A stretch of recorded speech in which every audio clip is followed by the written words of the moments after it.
আরে শালা যায় যে দেখটা এটাকে মামলা দিছে।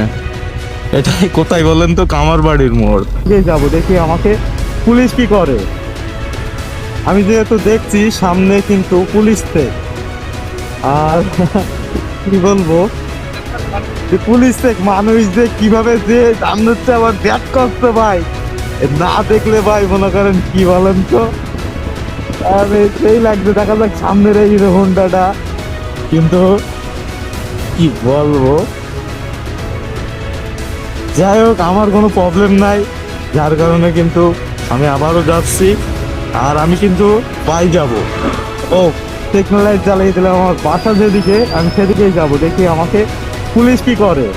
যেহেতু আমার কাগজপত্র এভরিথিং সব কিছুই কমপ্লিট আছে, যার কারণে আমার কোনো ভয় নাই ভাই। ঠিক আছে, পুলিশ কেন, পুলিশ জীবন আমার কেউ রাখতে পারবে না, যেহেতু আমার সবকিছু কমপ্লিট পেপারস। মাশাআল্লাহ, আমি কিন্তু সিগন্যাল জ্বালিয়ে কিন্তু এখনই বেরিয়ে যাব। আর এটা কিন্তু তারা একটা গাড়ি ধরেছে, সেই গাড়িটা কিন্তু মামলা দিছে মনে হয়, যেহেতু এটা অবৈধ গাড়ি হবে, কারণ এটা ছোট গাড়ি, এই কারণে তাকে মামলা দিছে। এটাই কোথায় বলেন তো? কামার বাড়ির মোড়।